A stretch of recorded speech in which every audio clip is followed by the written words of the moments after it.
Bueno, muy buenos días a todos y todas. Este es el primer encuentro que tenemos de la agenda colaborativa y académica del festival. Se ha llamado colaborativa, quiero volver a, por primera vez expresar que, como decía el maestro Duarte, lo colaborativo es la capacidad de escribir de manera conjunta. Entonces aquí estamos en una agenda en la cual, digamos, no hay grandes cabezas, la idea es que la gente, ustedes, los estudiantes de teatro, los grandes maestros, los desconocidos, los latentes, se conviertan también en unas personas que nos ayudan a escribir un poco esta agenda de colaboración para configurar un poco nuestra realidad teatral. Este primer encuentro lo hemos denominado ¿Y a qué teatro vamos?, en el cual pues está Catalina Mosquera, que está, se lee mejor, de la compañía Yokahu Generación Afro, que tiene presentaciones mañana y el lunes. ¿En qué teatro? En el Libre del Centro. En el Libre del Centro. Catalina, como Fabio y como yo, es una bogotana neta de los millonarios, es una persona con antecedentes en otras regiones, pero es también bogotana. Tenemos la siguiente, es Manuela Vera. Manuela Vera es una egresada de la Universidad Pedagógica Nacional que hizo su doctorado en la Universidad Complutense de Madrid con el profesor García Barrientos, que ha estado por aquí mucho deambulando y tiene un par de libros sobre la dramaturgia colombiana y análisis comparados, y actualmente es profesor de la Universidad Pedagógica. El profesor Jorge Dubati de la Universidad de Buenos Aires, adscrito a la maestría en creación y dirección escénica, gran estudioso de la Universidad de Buenos Aires, con una gran actividad con su escuela de espectadores que se reproduce en todos los países latinoamericanos, que tiene que tiene una escuela de espectadores en Cali, también en Bogotá, y que en general tiene el placer de escuchar a los espectadores, que nos sirve mucho para la agenda. Y Fabio Rubiano, por supuesto, el director de este FIAP 2024 Bogotá, director de Petra Teatro, también maestro de la maestría en creación y dirección escénica, y bueno, no quiero decir todo su palmarés porque nos quedaríamos aquí bastante tiempo, como igual de todos los que participan en esta charla. Voy a hacer una pequeña introducción acerca del tema de ¿y a qué teatro vamos? Este tema lo pusimos, digamos, vinculados como a dos principios. Uno, como a la idea de ¿y a qué teatro vamos esta noche? Por ejemplo, vamos a ir a ver la obra de Catalina, o vamos a ir esta noche a ver la Plaza de Bolívar. Digamos, la reflexión puntual del espectador de a qué teatro se va. Pero por supuesto, tenemos que pensar ya qué teatro vamos en el plano filosófico, a qué escenario nos estamos afrontando y cómo pensamos el teatro del futuro. Muchas veces se dice que no se puede pensar el teatro del futuro sin saber el pasado, y por supuesto siempre tenemos que tener una lupa en cómo ha sido nuestro desarrollo teatral, por qué estamos donde estamos, cómo ha sido el desarrollo de los grupos, de las compañías, de la dramaturgia, de los directores, etcétera, etcétera. Pero por supuesto tenemos que tener siempre un ojo puesto ya en qué teatro vamos. Cuando yo era joven, como en la época de que éramos estudiantes de taller permanente con el maestro Fabio Rubiano de la Corporación Colombiana de Teatro, un poco con Santiago, se avisoraba un poco que el teatro de texto iba rápidamente, que no iba a ser el teatro del futuro, ¿cierto, Fabio? Que íbamos a tener un teatro muy ligado al cuerpo, a la expresión corporal, al teatro de la imagen.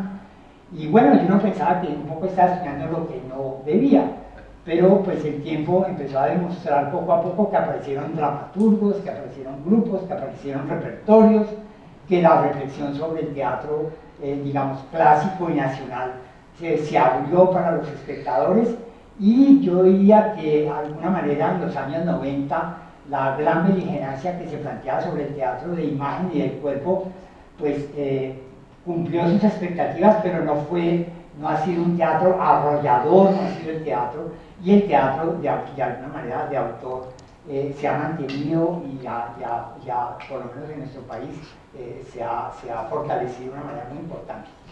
Esa idea un poco de a qué teatro vamos, yo siento que quiero decir un poco mis postulados. Yo estoy sintiendo un poco que es un teatro que ya no solamente es un teatro de las primeras lecturas, sino es un teatro que se ha ido consolidando como un punto de vista de los directores y de los grupos sobre los temas. Entonces, mientras que, por ejemplo, me estoy adelantando sobre un temario que tenemos sobre la vorágine, pero mientras que, digamos, algunos grupos se dedican, digamos, como a contar toda la historia de la vorágine, ahora ya, de alguna manera, el papel, hemos comprobado que el papel del teatro no es contar historias, que, como dicen, eso lo está haciendo mejor la televisión y Netflix, pero que se está viendo de una manera muy importante cómo el teatro genera y valora puntos de vista. Entonces, sobre ese mismo tema de la vorágine, ya pues los invitamos también a ver el montaje de Petra Teatro, el montaje de Mapa Teatro, el montaje de Carmen Borok, Carmen Gil, perdón, de la Universidad de los Andes, y de alguna manera yo creo que ellos están preponderando sobre todo la idea de alguna manera, de lecturas, de puntos de vista sobre la obra. Ya me parece que eso es muy importante como un teatro de segundas y de terceras lecturas. A veces yo pensaba que ese teatro en Colombia nunca iba a llegar, porque siempre como que estamos siempre en la primera vez que montamos Sueño una noche de verano, en la primera vez que montamos Calderón, en la primera vez, pero creo que algunos ya han empezado un poco a sentir que esa idea de plantear, digamos, la primera lectura ha quedado a la saga y que ahora es muy importante el punto de vista del creador, teniendo en cuenta que somos de alguna manera coautores de esa reflexión con el dramaturgo. Eso me parece a mí muy importante. Entonces, yo quisiera un poco empezar a darle la palabra. Yo apenas soy el moderador, yo más que moderador quisiera cambiar toda esta idea de moderador por provocador, así lo tienen muy bien establecido, por ejemplo, en el Festival Mirada de Brasil. Hay provocaciones, hay que provocarlos a reflexionar sobre los temas planteados. Entonces, quisiera darle la palabra, el que la quiera tomar, en general, que tenga una idea sobre cómo piensan ustedes que es, a qué teatro vamos, cuáles creen que son las perspectivas de ese teatro en un futuro cercano o en un futuro lejano. Entonces, por favor, maestros. Maestras. Hacia que yo plantearía una pregunta que yo también la tengo. Cuando usted me planteó la cosa de a qué teatro vamos, yo decía, ¿se hace diferente hoy el teatro como se hacía hace 7000 años? Bueno, 2500, va a poner Grecia. Y siento que no, que el público está allá, nosotros estamos acá y sí quieren escuchar una historia. Yo creo que sí quieren escuchar una historia, sin hablar, como usted dijo, que confrontarnos. Claro, claro. Sí quieren escuchar una historia, no sé si en términos performativos, dancísticos, físicos, lo que sea, pero sí quieren contar una historia. Entonces, yo diría, ¿sí ha cambiado el teatro? ¿Sí ha cambiado? ¿En su forma básica? ¿Sigo? Claro. Es que creo que esa es una de las fortalezas y por eso no lo ha podido tumbar ni el cine, ni el radio, ni la televisión, ni todo, ni la lucha contra el texto, no lo ha podido tumbar porque, mire, esta es la forma de hacerse. Como alguien decía, de pronto fue el maestro Dubati, como la rueda y la tijera. Siguen siendo la misma construcción con algunas variaciones, pero la base es la misma. Igual el teatro, igual lo escénico. Es lo que siento, digamos, es la primera inquietud que tengo frente a eso. Maestra.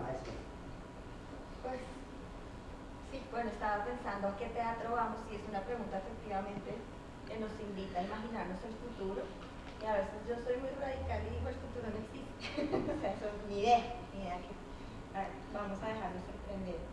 Pero luego estaba pensando en algo que yo sí he venido detectando quizás como lectora de diversas obras de teatro en términos dramatúrgicos y también como espectadora y también como una persona que no puede evitar conversar de teatro con mucha gente. Y entonces estaba pensando en que a veces también soy docente, ¿no? Tengo muchos estudiantes. Estaba pensando mucho en que a veces tengo la percepción, que además me parece un poco contradictoria, de que siento que pues, es muy difícil hablar de todo, pero sí hay como una vertiente del teatro que está hablando mucho del sí mismo, del sujeto, del yo, y que creo que eso también tiene que ver como con unos cambios culturales, históricos por los que estamos pasando. Y entonces de repente en un escenario así, pues, sí, fantástico que me imagino, me pregunto qué va a pasar con el teatro en el sentido de, pues, que el teatro es un territorio de la alteridad, no de la alteridad está con el otro, pero cuando empezamos a mirarnos tanto hacia adentro y a legitimar lo nuestro, pues eso me genera como una pugna en relación a cómo me relaciono con los otros. Entonces estaba pensando que a veces siento que hay un teatro que es muy solipsista, quizás, o siento que hay una tendencia en el que estoy hablando mucho de yo. Entonces me estaba imaginando pues un futuro post-apocalíptico donde hay un teatro muy yoísta y entonces dije quizás vamos para allá. No sé, estaba teniendo esa fantasía en relación a eso, ¿no? Perdón, pero eso conectado como con biodrama y estas cosas. Por ejemplo, sí, voy a contar yo mi historia, mi punto de vista, y a lo mejor ya no necesito tampoco más personajes u otros, sino soy yo dando un discurso, y entonces como que, porque siento que eso está muy latente, y entonces yo digo, ¿será que vamos para allá? Y eso pues qué implicaciones tendría, pero pues al final, insisto, no sé el futuro cómo vaya a ser, pero sí tengo una sensación, sobre todo por las cosas que construyen mis estudiantes, por ejemplo. En ese escenario siento que ellos están en una legitimación, que en todo caso me parece súper importante de yo, mis discursos, mi voz, pero yo digo, ¿esto cómo afectará el teatro en el futuro? Porque al final, pues el teatro es con otros, para otros, y necesitamos tener puntos de vista diversos. Entonces esa es una pregunta que me tiene ahí dando vueltas, no sé la respuesta, pero siento que quizás este es un camino que siento latente, pero quizás... Y el doctor ahí no tiene la respuesta. Claro, El doctor no tiene la respuesta.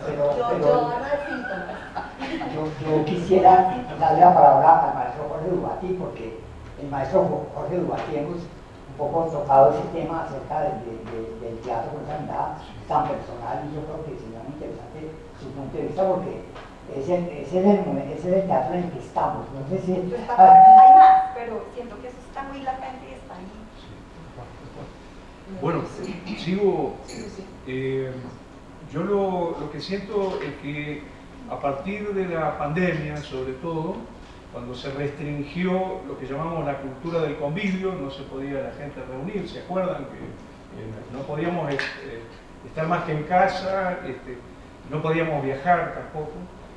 Aparecieron como 15 relatos en torno del teatro futuro, ¿no?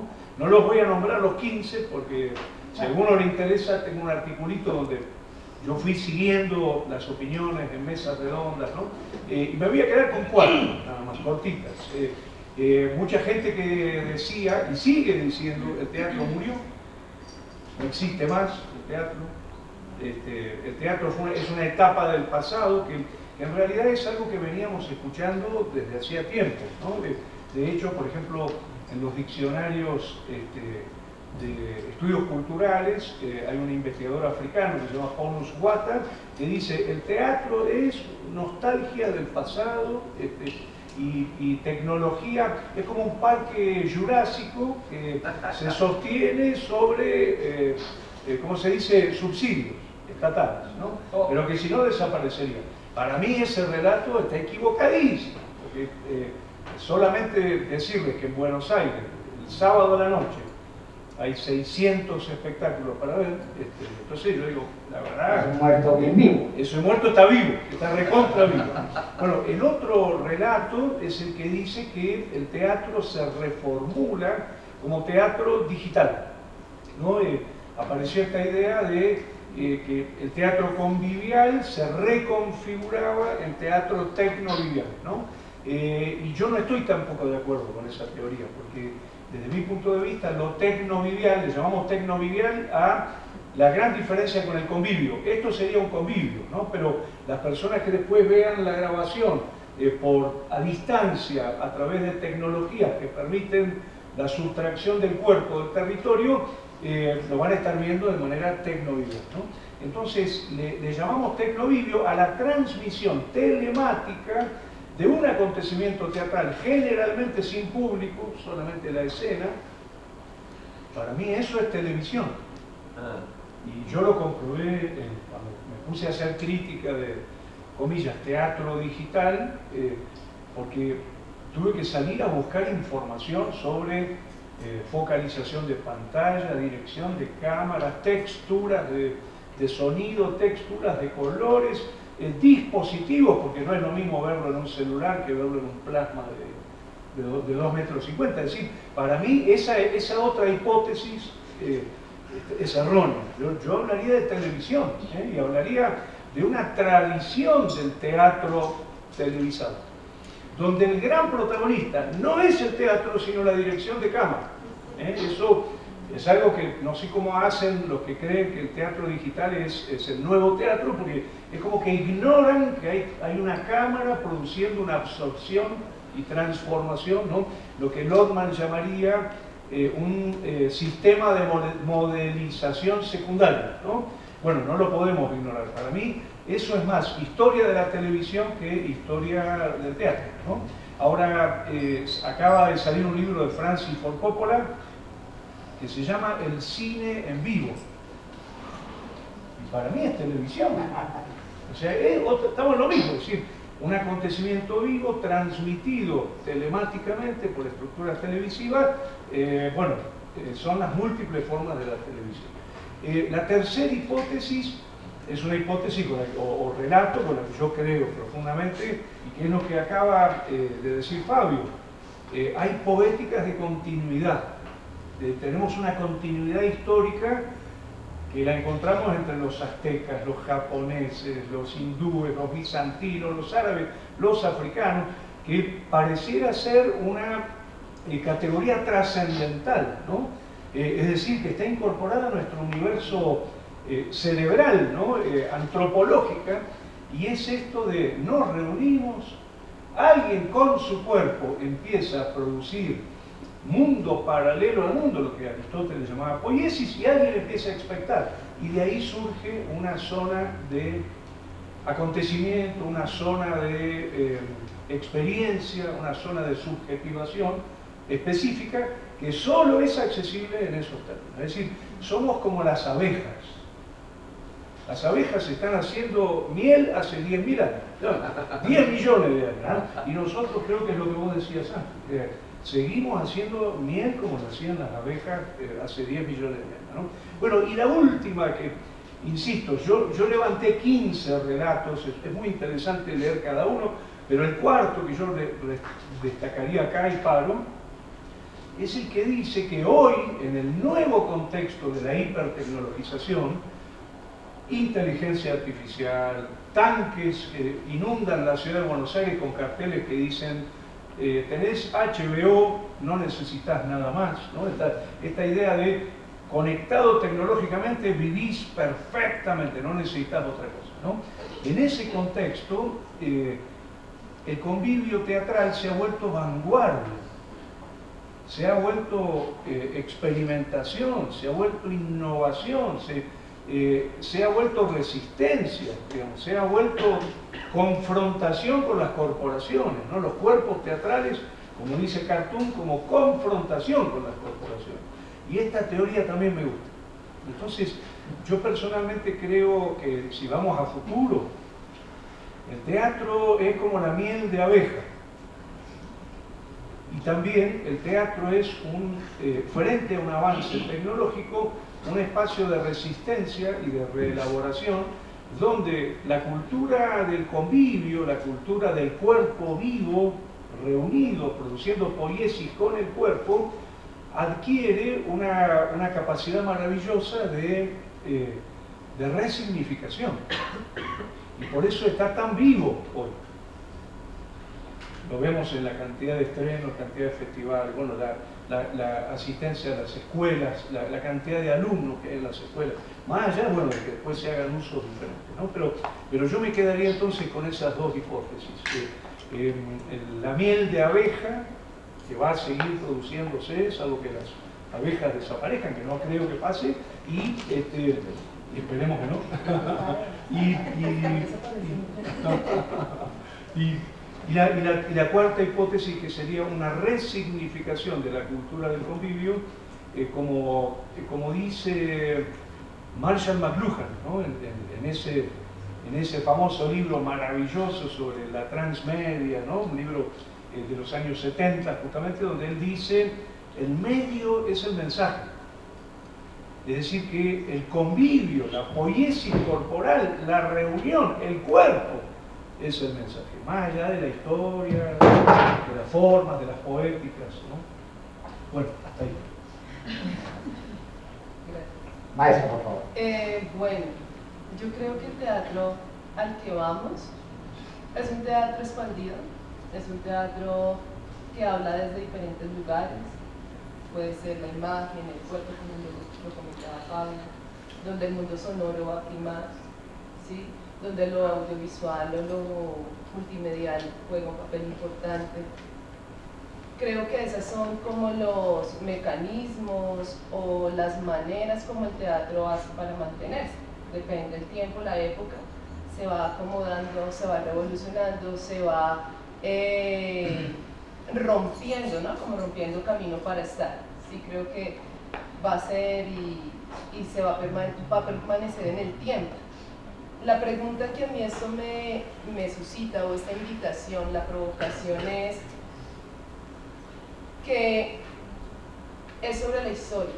Sí creo que el teatro de todas las maneras va a contar una historia, ya sea personal, ya sea íntima, colectiva.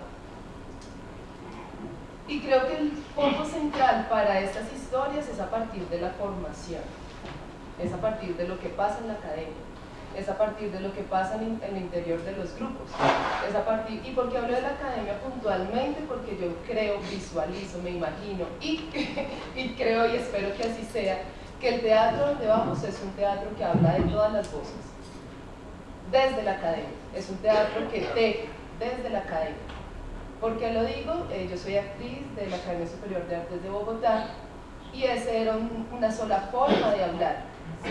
Era una forma eurocéntrica, una forma que no me representaba, una forma que no me permitía verme identificada en lo que se construía en la academia, ¿sí? Entonces yo sí aspiro que el teatro donde vayamos construya un diálogo desde el interior de la formación, para que cuando salgamos y empecemos a hacer este mecanismo que siempre va a permanecer, que siempre va a construirse, que siempre va a dialogar, que se va a romper, como decía el maestro, que yo conozca sobre el teatro africano, que conozca sobre el teatro indígena, que conozca sobre el teatro desde las diferentes formas del quehacer teatral. Y eso me va a permitir construir una forma distinta y una forma de diálogo, que eso creo que es lo que no ha estado. Cuando uno no se ve representada, pues dice: uy, Dios mío, aquí no estoy, tengo que hallarme. Pero también que es ese teatro que hablamos desde lo decolonial, ese teatro que hablamos de la reparación, ese teatro que habla que mi propia voz sea hablada por mí, ¿cierto? Pero para poder hablar tengo que escuchar qué voces hay antes que hablen de lo mío.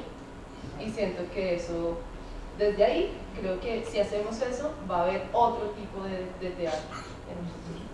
Pero interesantísimo todo lo que plantea la maestra Catalina. Sí, yo siento que de alguna manera el teatro se ha ido un poco, digamos, abriendo a otros lenguajes, eso es muy importante. Se ha, digamos, adquirido metodologías de la antropología, del trabajo comunitario, del trabajo colaborativo, pero evidentemente yo creo que las escuelas de teatro también se han modificado un poco en ese aspecto. Ustedes van a ver lo que va a pasar con el Teatro del Pacífico Colombiano, que es básicamente una escuela de formación que se ha hecho desde la academia en Buenaventura y en Cali, en la cual un poco, por ejemplo, uno de los pocos guiños que hicimos es: no nos dediquemos al folclore, porque hay siempre como la idea de vernos y de exportarnos con una imagen ya prefabricada para el espectador. Yo siento que de alguna manera, sobre esta idea para seguir con las provocaciones, yo creo que sobre estos relatos, maestro Dubati, hay como dos relatos: el relato optimista y el relato pesimista. Y a veces sí, el relato pesimista pues es muy abundante. Ellos no vinieron mucho hoy a este encuentro, o de pronto sí, ahorita los escucharemos, pero el teatro pesimista sí, el teatro ha muerto, el teatro de alguna manera, el papel, por ejemplo, de las subvenciones ha limitado mucho el sentido del teatro, que es muy importante, también toca ese aspecto. Un maestro mexicano hace poco, David Gaitán, decía que los temas del teatro mexicano eran el narcotráfico, la violencia y Frida Kahlo. A veces me pregunto si el teatro colombiano un poco, lo que uno va a ver cada vez en algunas producciones es que ya no veo si veo al creador o veo cómo se postuló la convocatoria. Entonces a veces hay temas un poco que ya están inducidas por digamos, la postulación de la convocatoria. Entonces, digamos, evidentemente estamos hablando de teatros que antes no hablábamos, pero a mí me preocupa un poco, Fabio, y los creadores, si a veces ese sello personal en ese teatro del futuro se va a ir diluyendo, se va a ir, digamos, cada vez comprometiendo más con el teatro que quiere escuchar el espectador o con el teatro que quiere escuchar la gente la institución que hace las convocatorias. Me lo mandó Eso ya todavía conectado con lo anterior, todavía estoy dividiendo lo de lo anterior, sí, me quería pasar allá para escuchar. El partido de tenis. Sí, con varias cosas, sí, ahora que usted dice las subvenciones, sí, pensaba, claro, esto que va a decir es absolutamente incorrecto, y uno decía cuántas subvenciones exigía Lope de Vega, Quevedo, Cervantes para poder hacer sus creaciones y convertirse, cuántas subvenciones exigía el teatro del siglo II. No quiere decir que no debe haber, claro que debe haber, porque son una parte fundamental de la cultura, pero a mí me parece un poco injusto hablar de subvenciones en un país como este donde hay muy poquitas. Hay, pero uno tiene de pronto que 50 millones, 60 millones para montar una obra al año si se la gana, ¿sí? Y eso, y si hace una coproducción, pues ya eso ya es con otra entidad y ahí ya tiene más fuerza. Pero subvenciones, como una política de subvenciones, la verdad no creo que aquí exista, como si existe en Argentina, ya no existe. Pero por un tiempito. Como existe en Argentina antes de estos 30 años que va el gobierno de Milei, pero Me hiciste acordar. sí, pero entonces no creo. Y yo siento que, por ejemplo, a nivel creativo en este momento en Colombia y específicamente en Bogotá, sí hay unas posibilidades impresionantes. A mí lo que me gusta del momento actual es que las nuevas generaciones que están haciendo teatro casi todas tienen formación teatral. Cuando yo estaba chiquito no todos tenían formación teatral, no todos habían salido de escuela, tenían una gran experiencia y se han convertido en grandes maestros y maestras, pero no tenían formación teatral. En este momento hay una gran cantidad de gente, yo diría que el 95% tienen formación teatral y hacen teatro independiente, hacen un teatro con unos compromisos estéticos muy grandes, hacen televisión, hacen ese tipo de cosas. Digamos, no existe esa lucha que existía en un momento. Cuando yo hice televisión un año, luego ya me entré al centro de rehabilitación y ya me recuperé y agradezco. Había una cosa que a mí me pasaba con la televisión, es que cuando uno terminaba un proyecto muy largo, había una cosa dulce. Digo, para esta sensación como tan rara con la televisión. Había una cosa dulce y es que uno decía, esto se va a quedar aquí tal como lo hicimos. Como lo hicimos hoy, así va a quedar para toda la vida. Es un archivo que va a quedar para toda la vida y eso tiene un rasgo de dulzura. Que en el teatro, en la danza, en la música, no, porque es arte vivo. Esto se llaman artes vivas, es una de mis razones, por eso, porque esto va cambiando día tras día. Esto se va transformando todos los días con esta relación que se establece, como los besos, son diferentes siempre, así sean con la misma persona.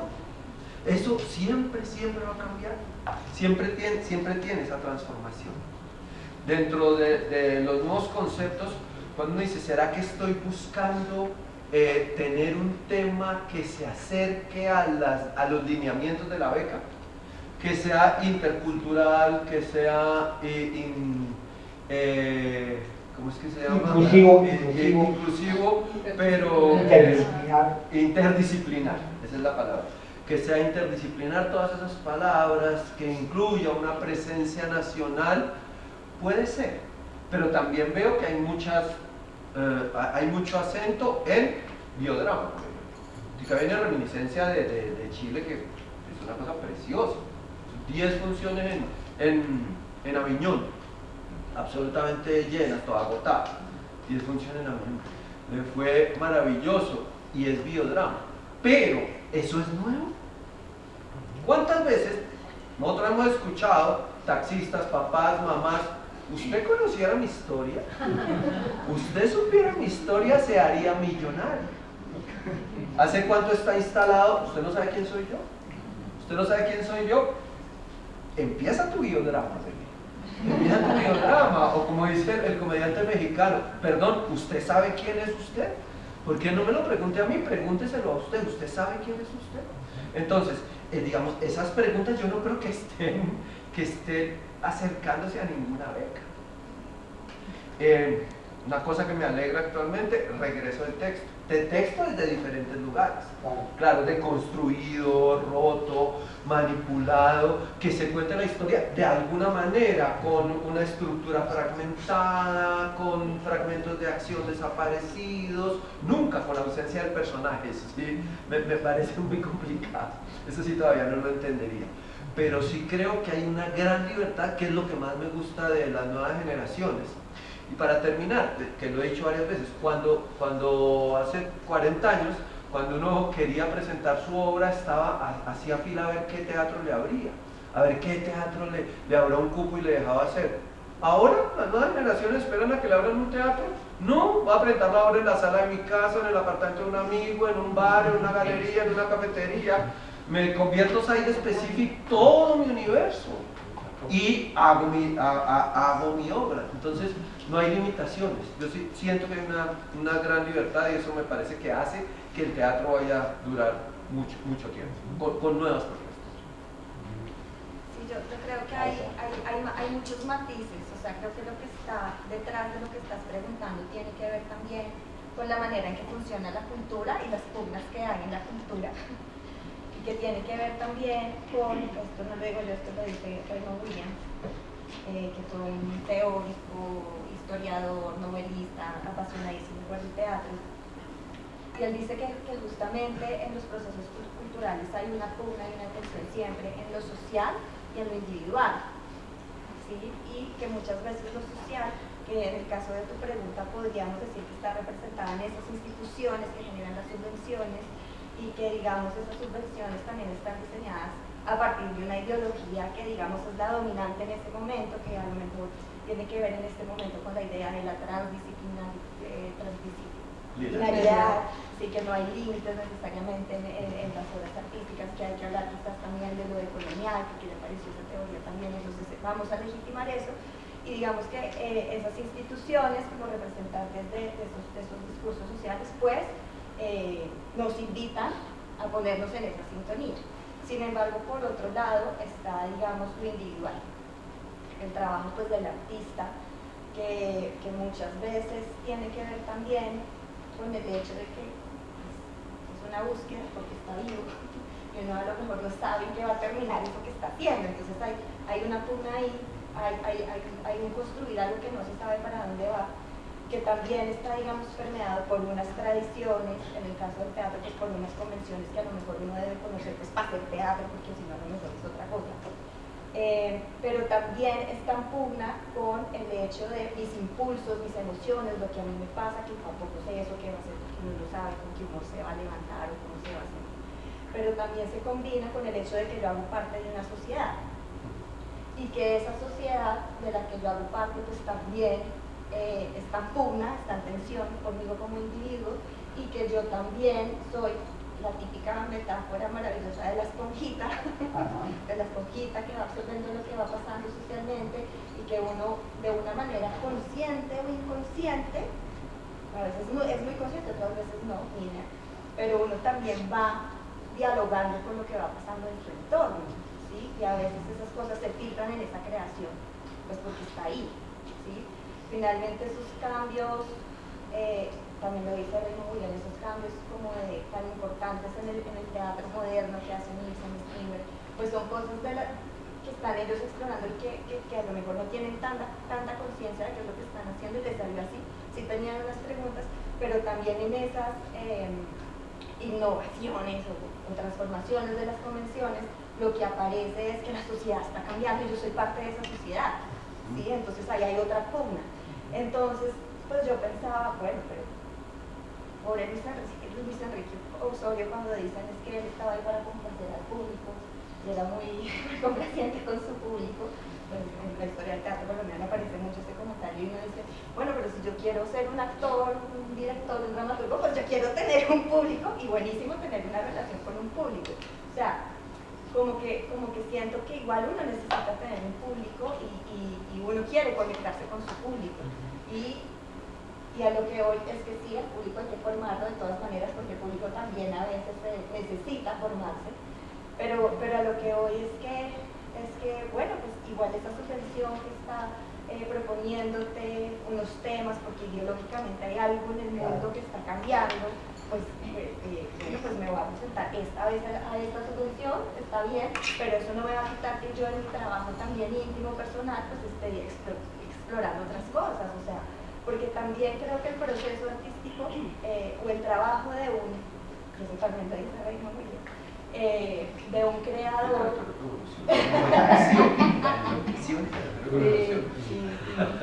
Bueno, no lo digo para que no se pasa. Pero él dice, claro, es que pues el artista está en una búsqueda todo el tiempo. Pues a lo mejor en una primera etapa está haciendo unas búsquedas que cuando se murió eran otras que están por los opuestos, entonces pues también eso se va moviendo. Entonces a lo que voy es que pues creo que es un tema mucho más complejo de lo que parece, ¿sí? Y que hay una pugna siempre entre lo social y entre lo individual, y eso está ahí pues articulado. Perdón, yo quise hacer un paréntesis muy corto, que claro, yo hablo de que no hay subvenciones para los grupos y este festival está prácticamente subvencionado por el Ministerio de Cultura y la Secretaría de Cultura. Yo me refiero son a las obras particulares, ¿no? Este evento sí tiene, yo creo que una de las el mayor aporte en la historia para un evento de arte escénica. Esto es histórico, sí. Quiero dejar eso aclarado. Sí. Bueno, estaba pensando en lo de la subvención. Y es que lo molesto es los pocos recursos para tantos grupos, ¿cierto? Y esa pugna que se empieza a realizar, ¿cómo se llama? Ese embudo, ¿cierto? El que pueda cae allá y bien por él, pero el resto, ¿qué? Ese lugar de la pelea por un peso, eso es lo que es molesto. Porque la subvención tiene que ser, o sea, es un derecho, si es una obligación del Estado, del gobierno, que nos permita desarrollar algo que es benéfico para la nación, ¿sí? O sea, yo pongo mi arte desde el lugar que considere, pero empieza casi siempre con una pregunta, con una inquietud, pero se vuelve global. Y ese ser global llega a cada esfera, el ideal, ¿no? Llega a cada esfera de la nación, ¿sí? Cuando la pregunta es, ¿cómo vamos a dialogar, ¿sí? Para que las becas sean dignas, por ejemplo, para que los estímulos sean cada vez más grandes, más dignos, para que entendamos que el hecho escénico es un lugar de dignidad, ¿sí? Que lo que yo hago, mis preguntas o esas preguntas colectivas, no es solamente para una inquietud personal o que nace una inquietud personal, pero que esto trasciende, ¿sí? Cuando uno está en el escenario y hace su puesta en escena, de una u otra forma llega a la persona y por un instante hay un lugar de clic. Entonces por ese instante y ese lugar de clic, el Estado tiene la obligación de tener subvención. La forma como se está haciendo es la que no es, ¿sí? puede ser menos, mejores presupuestos, bueno, no lo sé, que ahí es donde es bien crear unas herramientas, esta cuestión de lo colaborativo también en ese lugar, esos diálogos que nos permitan tener una postura que llegue allá y que empecemos a establecer diálogos en beneficio de algo que es beneficioso para la construcción de nación. Por otro lado, como este lugar es tan pequeño, el de la subvención, igual nosotros decidimos no depender de ello, ¿sí? Entonces vienen estas necesidades personales íntimas de hacer lo mío porque me produce el placer, de hacer lo mío porque necesito que sea escuchado, y empieza uno a crear. A mí me gusta mucho, o sea, hablo desde los valores ancestrales del pueblo negro precolombiano, raizal y palenquero, y hay una cuestión que es la solidaridad, ¿sí? O lo que ahorita está súper brillado, que es el Ubuntu, que es soy porque somos. La necesidad de construir mi individualidad en relación de lo colectivo para continuar y desarrollar. Entonces, cuando yo estoy en mi pregunta creativa, pues sé que mis compañeros, ellos también aportan a que esto se dé, ¿sí? Desde lo material, desde lo creativo, desde el diseño del vestuario, las luces, y eso es vital y eso es importante, porque estamos construyendo un patrimonio artístico, económico, que permite que llegue la puesta en escena de la factura que deseamos que sea, que puede ser más o menos cuando hay un presupuesto, sí, pero siempre es, y eso me parece vital, y eso, vuelvo a lo anterior, eso va a permitir que se mantenga el teatro, y eso va a permitir que a la medida que más nos enraicemos y que yo pueda decirle a Manuela, amiga, ¿qué tal es?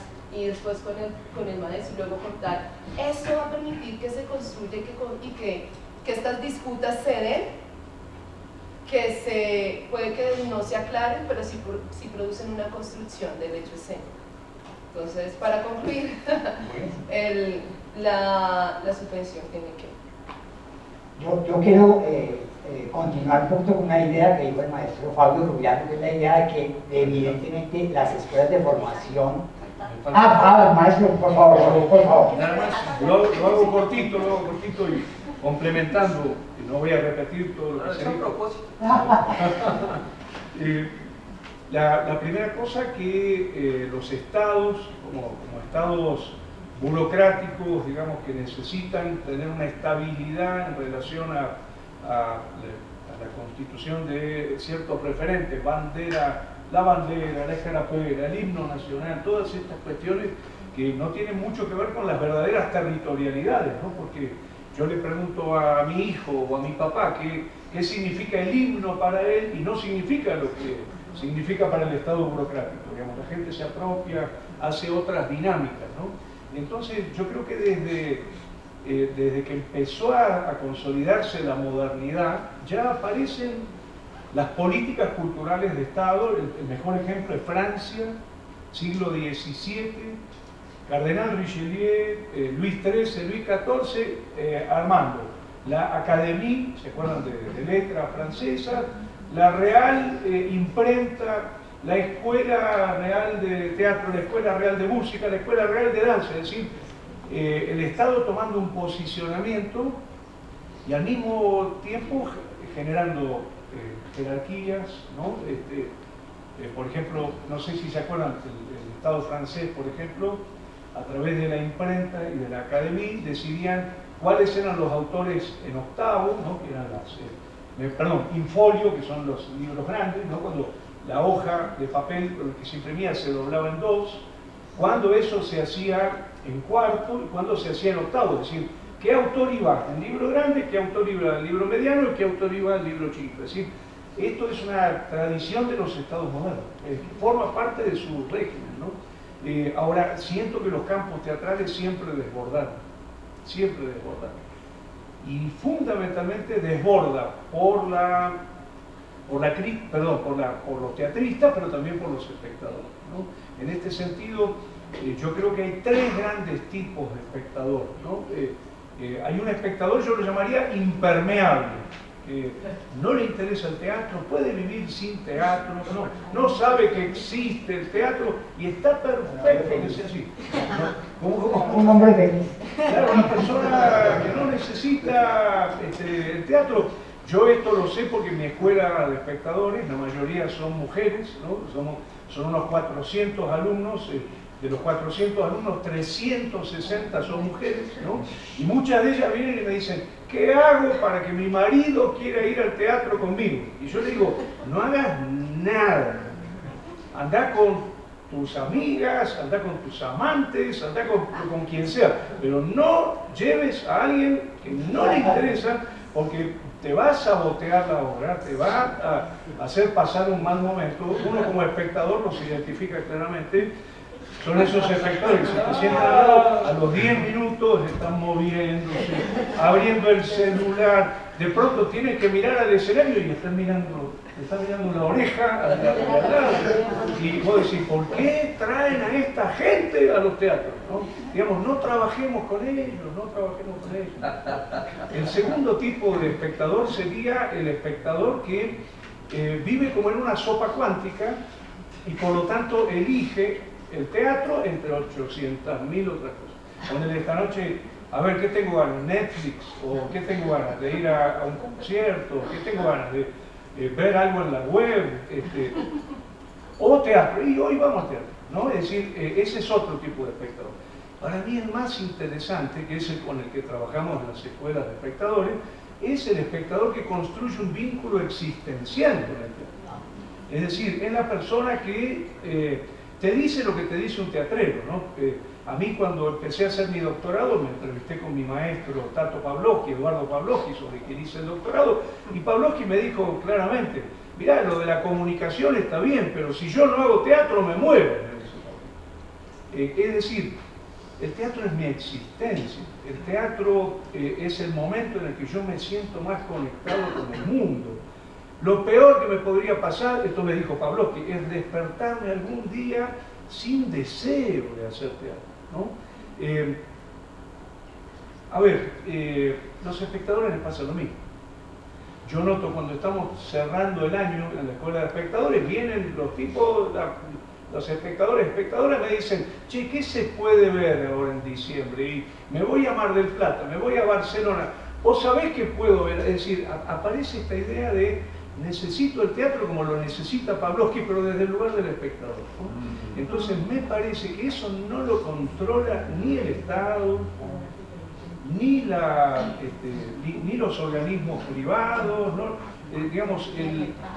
Exactamente, me parece que en ese sentido tiene que haber una zona de subsidio y manejada por lo que llamaríamos un Estado burocrático que organiza sus políticas, como ya desde el siglo XVII en Francia. Pero creo que el campo de deseo de un campo teatral es absolutamente incontrolable.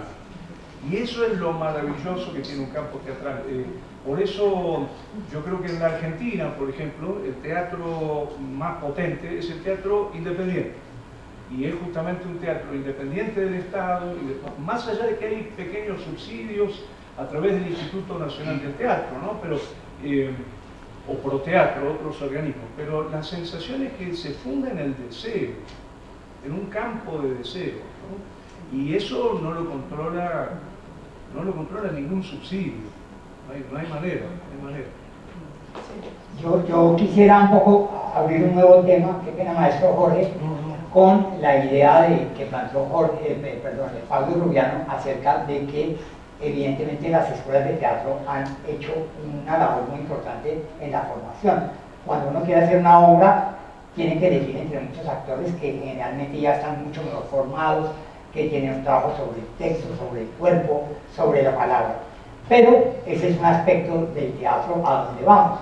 Yo quisiera preguntar un poco a ustedes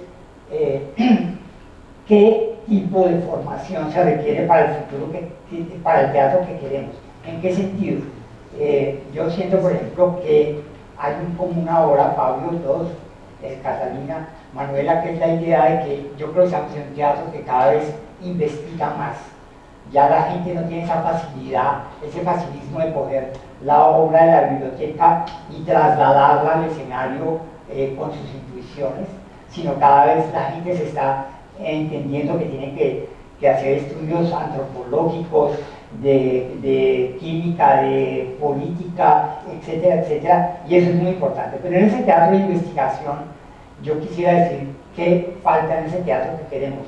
Nos falta, por ejemplo, estamos en un país sin crítica teatral, en el sentido, la crítica se ha vuelto un poco como el Twitter o los medios masivos o lo que comparte, o por ejemplo es un país que tenemos que fortalecer mucho, por ejemplo, el diseño de escenografía, de luces, donde uno ve que evidentemente si ya encuentra actores mucho mejor formados, a veces hay carencias en ese tipo de aspectos, y yo diría en la dirección poco a poco también ha ido conformándose en nuestro país, en el teatro que vamos, como en un aspecto en el cual ya uno encuentra cada vez, digamos, directores mucho más formados, mejor formados, sabiendo que esa independencia, porque lo colectivo es importante, pero la individualidad de la profundización del arte que se maneja también es muy importante. Entonces yo quisiera un poco que reflexionáramos en el teatro que queremos, hacia dónde vamos, dónde habría que poner un poco como los intereses de formación para que en un futuro tengamos, digamos, un teatro de mejor calidad o de mejor contenido. Voy a empezar. Manuela, usted que es la investigadora. Sí, no, creo que has dicho dos cosas muy importantes, porque efectivamente son elementos que se pueden desarrollar mucho más. En este contexto, es decir, Colombia tiene un serio problema en cuanto a la crítica teatral, y creo que sigue estando la pregunta vigente, y creo que también los talleres que tú das y demás, y la formación de los espectadores nos ayuda a mitigar un poco ese vacío, pero pues todavía está en construcción. Creo que no sé por qué, por ejemplo, en las escuelas, estoy pensando en las que yo he estado, en las universidades, casi nunca hay espacios o asignaturas donde se enseñe crítica, por ejemplo. No sé, o sea, eso ya ahí deja ver no queremos meternos ahí, ¿sí? Ese no es nuestro futuro. Esperemos que no. Entonces, bueno, ese sería un elemento. Luego, lo otro que me parece súper interesante a propósito de lo que dices, es justamente esta idea de que el creador, actor, director, dramaturgo, formador también, pues debe investigar su hacer. Y eso me parece súper interesante, porque también en el contexto pues, de Colombia, en la historia teatral de Colombia, uno puede notar que el impacto que ha tenido un movimiento, o que tuvo más bien, pero digamos que tiene en este momento, en términos de recordación, de memoria, el movimiento del nuevo teatro, que creo que hay algunos elementos importantes, en tanto que tanto Enrique como García, como Carlos José, se ponen a escribir, pues, y a reflexionar, o sea, y lo escriben, y hay libros que dan cuenta pues, de las preguntas que surgen en torno a esas metodologías, o esas maneras de hacer, o a cómo hacer obras de teatro, o a cómo escribir. Entonces yo creo que esa reflexión escrita es súper importante, y que todavía, pese a que sí hay una mayor conciencia de lo importante que es sistematizar las experiencias, producir textos, pues todavía eso es muy pequeñito, ¿no? Entonces creo que quizás lo que nos hace falta mirando hacia el futuro es reforzar esa idea de que también pues en el trabajo teatral creativo y el trabajo del teatro no es solo un convivio que aparece y desaparece ya, sino que también cómo vamos dejando documentos y registros que nos permitan también pues ir construyendo un tipo de discurso, pues si no colectivo, porque todos estemos pensando en lo mismo, sí que podamos ir detectando pues cuáles son los hallazgos o los problemas no resueltos o las posibilidades que hay en ese hacer. Sí, pensando en lo que dice la compañera, siento que del Teatro del Futuro hay una invitación a la integración, ¿sí? O sea, estuve trabajando este año con un combo de chicos chiquitos de ahora, ¿sí? Y me llamó mucho la atención que tenían doble titulación, por ejemplo. Tenían comunicación y artes escénicas. Entonces, era muy fácil la organización al interior porque usted ya sabía lo que tenía que hacer como productor, porque usted se encargaba de comunicaciones, porque usted es el que va a ser el community manager, porque usted va a ser el asistente de dirección mientras que yo dirigí. Entonces, un nivel, y en el tiempo de una es yo actúo, yo bailo, yo, ¿sí? Una cosa que todos lo resolvíamos, todos hacíamos todo. Entonces sí creo que es una invitación cada vez más fuerte a la integración, a la integración organizativa, a la investigación desde ese lugar también. La importancia de la sistematización, la importancia de escribir la experiencia y la importancia de la formación más integral, que creo que eso también es vital. Entonces, las formaciones nos han dividido solamente en actuación, bueno, igual eso tiene que ver con los intereses propios. Con la actuación, entonces usted baila, usted es bailarín, entonces usted canta, pero siento que hay un momento en que nos está llamando a ser un ser íntegro de las artes escénicas, ¿sí? Y eso va a permitir que acreciente el desarrollo de la misma. Por otro lado, este es un lugar de lo céntrico, ¿sí? De lo céntrico de las artes escénicas que se desarrollan en este sector. Pienso en nuestro trabajo comunitario, y ahí hay muchas preguntas, ¿sí? Que la formación profesional se ve siempre desde lo académico, pero no se ve desde ese lugar pero no se ve lo profesional como un lugar que se hace todo allá en el barrio, en la localidad, en la loma. Y ahí sí tenemos demasiadas falencias. ¿Cómo hacer de las actrices, actores, de los artistas escénicos, cómo hacer una profesionalización íntegra, ¿sí? Porque como todo está céntrico, la información que llega a la periferia está muy desdibujada, ¿sí? Entonces sí siento que esa es una gran pregunta, porque ahorita hay muchas preguntas de qué va a pasar con la universidad, por ejemplo, ¿sí? Después de la pandemia, pero sí hay muchas preguntas también de cómo me formo, tengo el interés de aprender, ahora cómo esas herramientas las llevamos al otro lugar. ¿Sí? Siento que es una invitación que el teatro del futuro nos lleva a ser más periférico, más a la necesidad de la comunidad. Eso que yo ya tengo aquí, cómo lo comparto y lo llevo allá. Eso. Más territorial, ¿cierto, maestro? Exacto. Y me parece que... ¿Pollo? Sí, sí. Eso se va.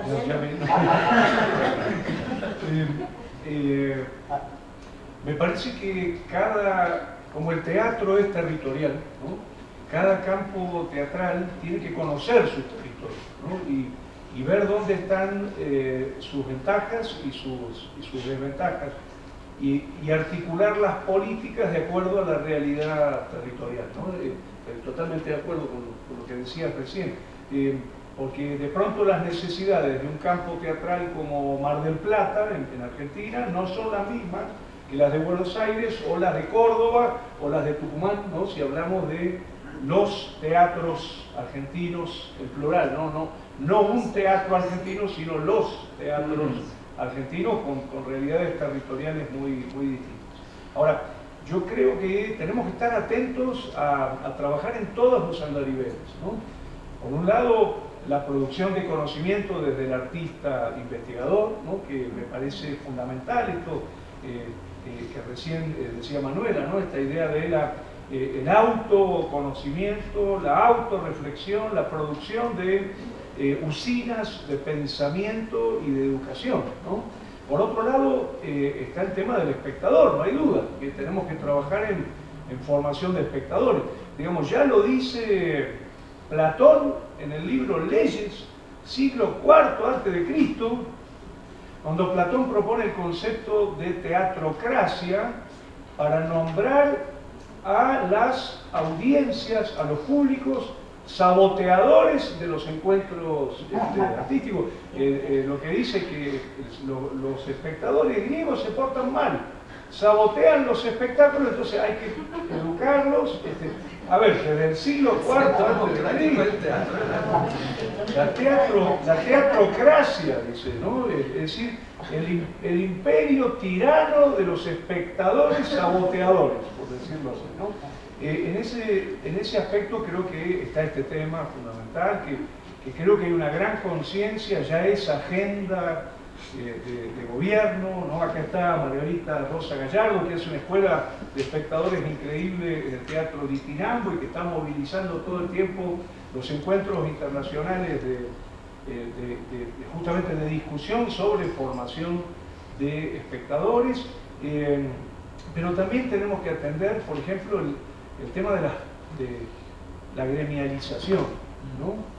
Tiene que haber una asociación colombiana de críticos e investigadores teatrales. Tiene que haber una asociación colombiana de dramaturgos, de espectadores.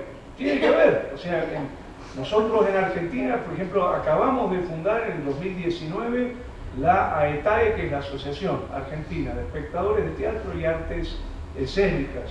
La primera vez que nos reunimos los espectadores para hablar, por ejemplo, de nuestra condición de sujeto de derechos, los derechos que tenemos. Por ejemplo, ¿qué derechos tienen los presos en las cárceles de acceder a los espectáculos? ¿O qué derechos tienen las periferias, ¿no? las escuelas rurales de acceso a los espectáculos? El otro campo que tenemos que atender, el archivo.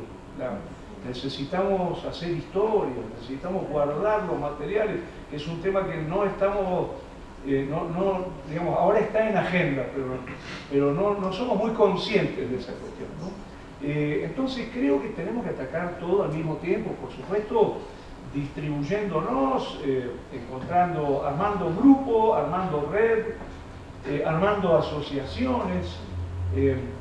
Nosotros estamos armando ahora hay 4, en Latinoamérica hay 4 asociaciones nacionales de investigación y crítica teatral, que son la brasileña, la ABRASI, la ASPEIA de Perú, la AMIT de México y la AINCRIT de Argentina. Nos acabamos de reunir en una asociación interasociaciones, y necesitamos que Colombia se sume. Colombia tiene que hacer su asociación de críticos investigadores de teatro, ¿no? para incorporarse. Es decir, tenemos mucho por hacer, mucho por hacer. Pensando a futuro, el trabajo, ojalá los nietos se hagan cargo de esto, pero tenemos que generar conciencia, yo creo que en las escuelas de teatro sobre todo, no solo formar actores o formar directores, sino también formar conciencia de artistas e investigadores, conciencia de gremialización, conciencia de asociacionismo, conciencia de red continental, conciencia de necesidad de pensar al espectador y, por supuesto, conciencia de archivo, entre otras tareas fundamentales, ¿no? ¿Puedo agregar una cosa que estaba pensando? En términos de formación también me parece importante, para complementar un poco lo que han estado diciendo tanto Catalina como Jorge, es que creo que es muy importante también insistir en el reconocimiento de nosotros mismos. Y digo de nosotros mismos como movimiento teatral, como país, como territorio más bien, porque todavía siento que hay muchas lagunas, sobre todo en las nuevas generaciones, en cuanto a entender pues, la propia historia del teatro aquí. Y creo que hacia el futuro eso necesita un refuerzo, pero importantísimo. Maestro Fabio, me repite la pregunta. ¿Qué tipo de pues, artistas necesitamos, digamos, para hacer un teatro más potente? Bueno, más fuerte? a mí lo que me gusta de estas generaciones, antes un comentario frente a la presencia del público en las obras. Matías Maldonado, director de Pinocho ante una comisión de la verdad, Él cuando uno le dice, oiga, mañana tiene tiempo, venga a ver la obra, y él dice, pudiendo no ir. Entonces, pero siempre va, eso es solamente un chiste. Entonces, frente a las nuevas generaciones, ¿qué es lo que tiene? Yo siento que la libertad de las nuevas generaciones también radica en que tienen más claro hacia dónde van, hacia qué teatro van. Creo que antes, hace unos años, había mucho desperdicio. Recuerdo de cuando nosotros estudiábamos teatro, aquí empieza mi biodrama, uno tenía unos referentes, uno quería ser un actor santificado como Siesta, el de Grotowski, uno quería escribir como Heine Müller, uno quería moverse como los bailarines de Pina Bausch y ser director como Peter Brook. Entonces uno decía, ¿qué es lo que hace Peter Brook? No, él se va a Asia a ver las costumbres milenarias, qué es lo que sucede en toda Asia. Entonces uno empezaba a trabajar sobre técnicas milenarias, todavía no existía Suzuki. Entonces uno como que desperdiciaba mucho tiempo por querer hacer todo. Entonces, me acuerdo que nosotros estábamos montando una obra en primer semestre de la escuela porque nuestra idea era con esa obra conseguir los recursos e ir presentándola en un viaje a pie hasta Río de Janeiro para meternos a la escuela de circo de Río. Ya más perdidos no podíamos estar, pero porque uno no tenía claro, porque igual tampoco tenía las libertades para engancharse y no tenía claro los conceptos que iba siguiendo y los lineamientos que iba siguiendo. Creo que en eso nos ayudó mucho a nosotros Santiago García y en los talleres de formación de Santiago García, como también para empezar a dirigirlo y para la construcción de una dramaturgia propia y de una dramaturgia nacional. Todas las técnicas sirven, pero no podemos actuar como los de allá, no podemos escribir como los de allá, no podemos movernos como los de allá, tenemos nuestras propias, tenemos unas especificidades que son las que tenemos que estudiar. Claro. La crítica que, digamos, que existía en un momento que tampoco era de gente que se dedicaba a la crítica. ¿Quién se puede dedicar aquí a la crítica? Manuel es una gran crítica, el maestro Duarte es un gran crítico. Pero sí, aquí existe Playbill, existe digamos, unos medios de los cuales la gente pueda vivir de la crítica. Es muy difícil, no había. Hasta yo fui crítico en algunos festivales. Me llamaron del Espectador del Tiempo en algunos festivales para escribir como crítica de las obras que venían, que uno salía de la obra, escribía la crítica, la mandaba y el otro ya salía publicado. O sea, eso no estaba bien hecho. Hasta que alguien me dijo, un gran amigo de los que le dicen la verdad, me dice, ay, ahora también crítico. Y entonces yo dije, tiene toda la razón, qué vergüenza, ¿yo qué estoy haciendo? Yo no he estudiado para eso, yo no me atrevo a hacer trabajo de mesa. Entonces ahora sí me voy a poner a hacerle trabajo de mesa a los otros. Entonces no, creo que eso sí se necesita una formación particular en eso, con unos conceptos, ¿sí? O sea, del dramaturgismo, la dramaturgia, la dirección. O sea, eso tiene que ser una formación particular. Creo que no podemos, digamos, creo que no debemos ser tan crueles como decir, es que aquí no hay crítica, es que no se puede. Dígame, un crítico de qué va a vivir, una crítica de qué va a vivir, ¿cuántas críticas puede hacer semanalmente para sacar alguito al mes? Es que es muy difícil, toca buscar otros mecanismos de análisis de nuestros propios trabajos, con encuentros, con agendas colaborativas, con eso, porque no podemos depender de las 5 o 4 estrellas que puede dar alguno. También, si nomás el trabajo de actor, de actriz, de lo que sea, si vemos el festival, la subsecretaria de Cultura en este momento es actriz. Nuestra productora del festival es cantante lírica y actriz y directora. Nuestra gerente es actriz. No tengo la menor duda, ellas adoran su trabajo, pero no tengo la menor duda que preferían estar actuando, que preferían estar aquí, quieren su trabajo o preferirían hacer las dos cosas, pero llega un momento en que tienen que decidir. Entonces sí, las condiciones tampoco están para que haya actores, actrices, directores que vivan de eso. Ahora lo de crítica me parece un poco injusto decir, no hay crítica, no puede. Pero estaba pensando una cosa con relación a eso, porque yo igual no lo tenía concebido, y es si uno en un montaje tiene claro que se necesita un productor, un escenógrafo, el vestuario, el diseñador de luces, todo eso. Ahora es bien pensar también que desde el principio se necesita, así como estamos construyendo públicos, o la intención de construir públicos, también dentro del grupo crear un perfil para un crítico desde el grupo, una cosa micro, y después puede que vaya creciendo. Claro, un investigador que se dedique un poco como a la reflexión sobre el contacto con los espectadores y las producciones. Sí, no sé. Y yo puedo agregar una cosa en relación a eso. Yo me hice crítico, la realidad, para poder entrar gratis al teatro. O sea, para mí, ya el hecho de que me invitaran a ver las obras de teatro y me permitieran ver mucho teatro, y yo veo más o menos, cuando estoy en Buenos Aires, veo unas 10 obras por semana y no doy abasto para ver todo lo que se estrena, ¿no? Y si yo tuviera que pagar esas entradas, la verdad que no podría. Además, cuando empecé a hacer crítica, tenía 2 niños recién nacidos, hiperinflación alfonsinista, no estaba recibido como profesor, pagaba alquiler, no te puedo explicar lo que es. Yo siento que algunas prácticas del campo teatral, usando un término marxista, que es esto de bien de uso y bien de cambio, ¿no?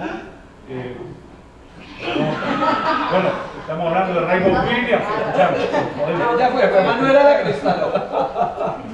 pero lo que quiero decir es, de pronto la crítica no es un oficio que te dé dinero para poder vivir, pero de alguna manera te produce una multiplicación en otros campos que sí te dan dinero para poder vivir, como por ejemplo, no sé, la investigación o la docencia o la gestión o, digo, en ese sentido tal vez haya que encontrar un equilibrio entre bien de uso y bien de cambio, porque si uno va a esperar a que aparezca el cargo crítico teatral con un sueldo permanente, no va a pasar, y menos en este momento en el que se está produciendo una pauperización de la crítica muy marcada en todo el mundo, en los medios masivos de comunicación. Una pauperización que se ve en el centimetraje, en la frecuencia, digamos, los suplementos de espectáculos en los grandes diarios, por lo menos en la Argentina, le dan prioridad al cine, a la música y a la televisión, que son las 3 grandes industrias. Y de vez en cuando, alguna crítica, ¿no? De teatro me refiero. Entonces, creo que la crítica se ha desplazado a los medios alternativos, los blogs, las páginas web, las revistas especializadas, pero claro, ahí no hay que esperar la profesionalización, sino como bien de cambio, no como bien de uso, por decirlo así, ¿no? Pero me parece que es parte de la cosa, ¿no? ¿Puedo decir otra cosa? Por favor. Estaba pensando en que sí, una cosa es el rol del crítico. Creo que el crítico, pues, requerimos, debe tener también como unos parámetros dentro de los cuales expresarse, pero también estaba pensando que necesitamos también como formación para escuchar las críticas. O sea, porque creo que estamos también en un país que tiene, o en el mundo a lo mejor, que al tener conversaciones difíciles a veces, pues se lo toma uno muy mal. Sí, entonces quizás que, o sea, está muy bien pensar en que se requiere esa figura, pero creo que también hay que pensar en la contraparte, que es como también yo me empiezo a formar o a entender que pues quizás esos comentarios pues no están apelando a destruir o a meterse directamente conmigo, es una cuestión personal, y también como aprender a escuchar, que a veces a lo mejor uno la logra y a veces no tanto, no sé, ¿sí? Pero creo que es una doble vía también, porque quizás también en este país uno de los problemas que ha tenido ese rol es que hay miedo. Sí, pero pasa en todas. Cómo conversar bien en ciertos términos. Una cosita en relación a lo que dice Manuela, y aclaro por si alguien tiene la intención de transformarse en crítica o en crítico, es un trabajo de riesgo. O Exacto. te tenés que bancar lo que venga, ¿eh? O sea, primero tenés que ser fiel a lo que tenés que, la necesidad de decir. Y por otro lado, bancarte. A mí me ha pasado como crítico de todo, de todo. No voy a dar detalles, pero pero cortito.